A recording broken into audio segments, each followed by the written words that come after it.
Hello everyone, मैं मिथुन सिंह स्वागत करता हूं आप सभी का। आशा करता हूं आप सभी बहुत अच्छे होंगे। जेटेट बनाम सीटेट सुप्रीम कोर्ट केस मामला के बारे में आज हम लोग बात करेंगे।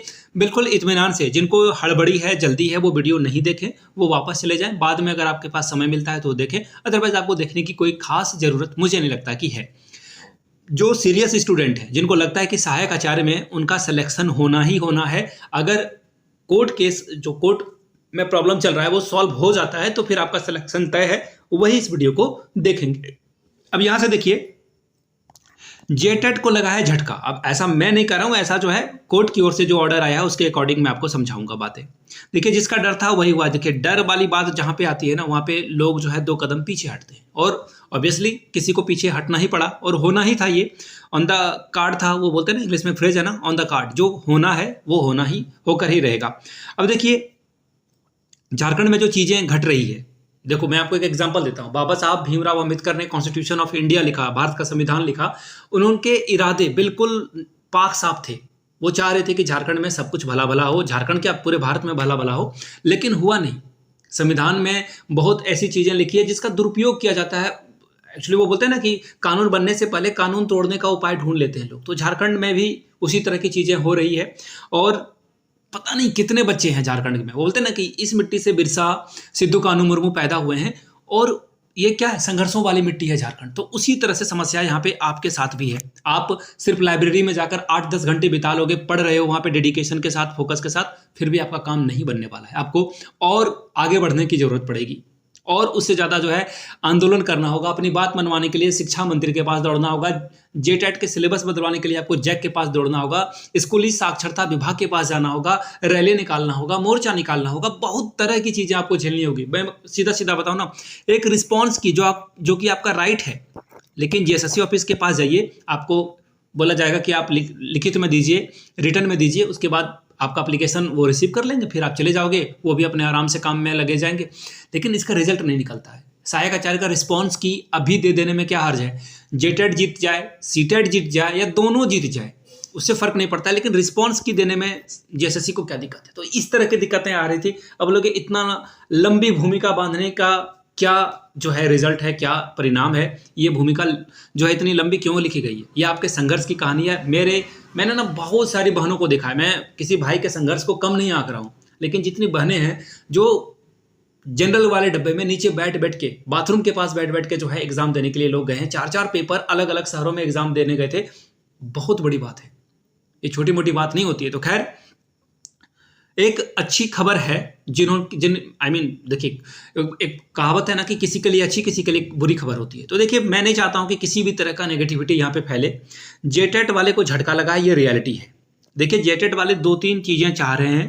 उनका मानना है कि किसी भी तरह से उनको जो है डायरेक्ट रिक्रूटमेंट दिया जाए। ये जो है एग्जाम से बचना चाह रहे हैं। मैं आपको क्लियरली बता देता हूं, इसलिए जो है कोर्ट में गए, सुप्रीम कोर्ट में गए, और उनका कहना था कि 2012 के नियमावली के अकॉर्डिंग जो है इनको 2016 वाले जेटेट के लिए जो है तैयार किया जाए, और काउंसलिंग करा के इनकी डायरेक्ट ज्वाइनिंग कर दी जाए।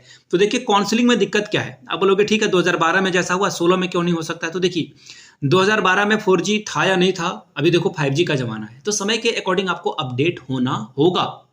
और मैं भी मानता हूं, अभी आप नीचे कमेंट सेक्शन में जेटेट वाले बुरा मान जाएंगे और वो कहने लगेंगे जेटेट का सिलेबस जो है डिफिकल्ट कर दिया गया, तो तुम्हें क्यों बुरा लग रहा है, क्यों नहीं उस सिलेबस के साथ जा रहे हो? देखिए, आप अपने दिल पे हाथ रखिए।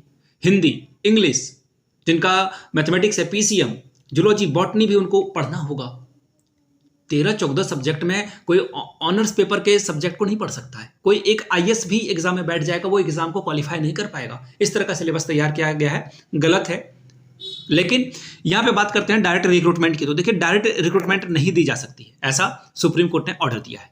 ऐसा इन्होंने कह दिया कि डायरेक्ट रिक्रूटमेंट आपका नहीं होगा। सरकार ने भी, हेमंत सोरेन ने भी जो है कहा कि आपके लिए ये सुविधा अवेलेबल नहीं कराई जा सकती है। मैं कुछ और टेक्निकल चीजें आपको समझा देता हूं। 2016 के अकॉर्डिंग जो जेटेट का नोटिफिकेशन निकला था, उस नोटिफिकेशन को आप ध्यान से पढ़ लीजिए। उसमें स्पष्ट रूप से लिख दिया गया है कि यह सिर्फ और सिर्फ एक जो है टीचर एलिजिबिलिटी टेस्ट है, यानी कि टेट की परीक्षा है।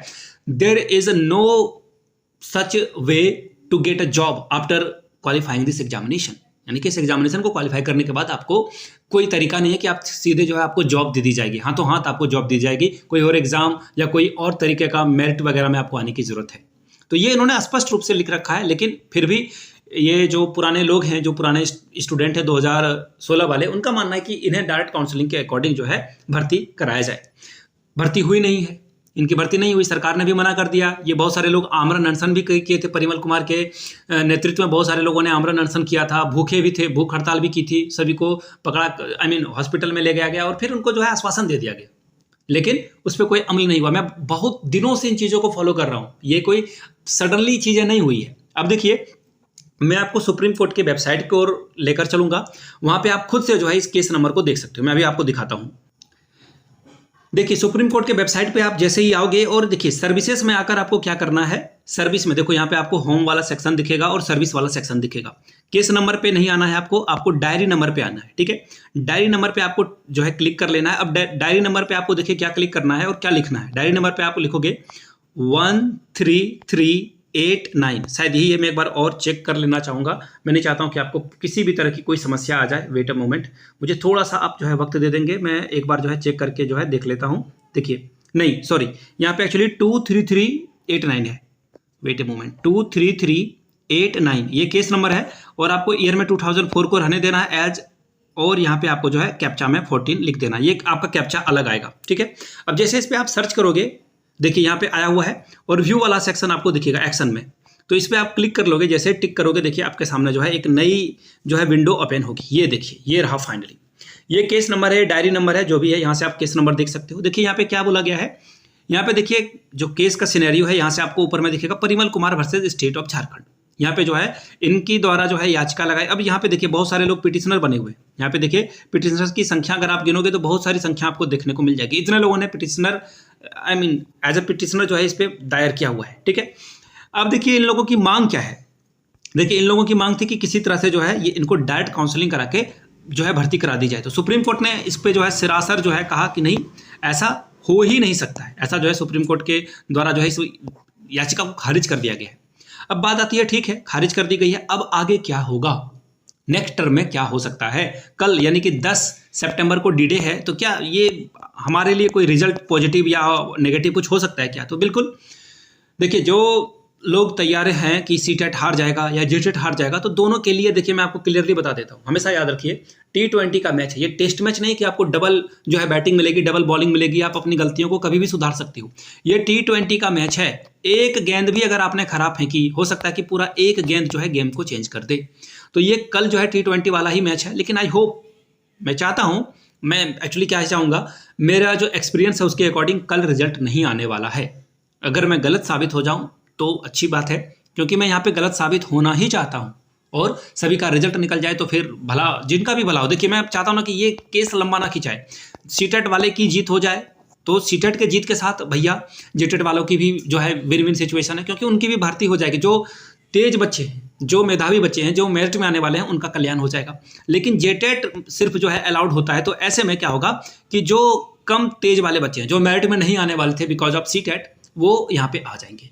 ऑब्वियसली सीटेट के बढ़ने से ऑब्वियसली कंपटीशन बढ़ेगा, मेरिट बढ़ेगी, दैट इज वेरी ऑब्वियस, ये चीजें ऑब्वियस है। अब बात क्या आती है कि अब क्या किया जा सकता है। अब कुछ नहीं किया जा सकता है, अब जो करेंगे जज साहब करेंगे। लेकिन अगर कल रिजल्ट आ जाता है तो फिर अच्छी बात है, दुआ कीजिए, प्रेयर कीजिए कि कल जो है रिजल्ट आ जाए। तो फिलहाल एक आपकी छोटी सी जीत है, इसे आप कैसे सेलिब्रेट करोगे, सीटेट वाले के लिए ये जीत है, लेकिन जेटेट वाले के लिए कंप्लीटली हार नहीं है, क्योंकि यहाँ पे मदर टंग की बात आ रही है। यहाँ जो सुप्रीम कोर्ट में केस है वो मदर टंग के अकॉर्डिंग था, और ये जो परिमल कुमार का एक और केस था, Parimal Kumar versus state of Jharkhand, वो बिल्कुल अलग केस था। वो जो है मेरिट बेस पे या फिर काउंसलिंग के बेस पे, जैसा ही समझो आप, एक ही बात है, मेरिट के आधार पर जो है जॉब देने की बात थी विदाउट एनी एग्जामिनेशन। तो ये फेल हो गया है, but this is on, this is still on. ये जो केस है मदर टंग वाला, वो अभी भी जो है ऑन है। देखिए इस पर क्या होता है, और दुआ करना कि सीटेट ही जीते। मैं सारी बातों को विश्लेषण करने के बाद यही बोलूंगा कि सीटेट ही जीते। आई रिपीट, सीटेट ही जीते, क्योंकि सीटेट के जीतने से कोई हारेगा नहीं, कोई हारेगा नहीं, लेकिन जेटेट के जीतने से बहुत सारे लोग हार जाएंगे। अब कितने लोग मेरी बात से सहमत हैं, नहीं है, कोई बात नहीं, आपकी मर्जी है, आपकी राय है, फ्रीडम ऑफ स्पीच है। नीचे कमेंट करके एक बार यस जरूर लिखना। अगर आप मेरी सारी बातों से सहमत हैं तो एक बार यस जरूर लिखना। अगर आप असहमत हो, not with me, with my opinion, तो नीचे कमेंट करके नो लिखना और रीजन जरूर लिखना मेरे किस बात से असहमत हो। तो चलिए मिलते हैं अगले वीडियो में, तब तक के लिए शुक्रिया, हैव अ गुड डे।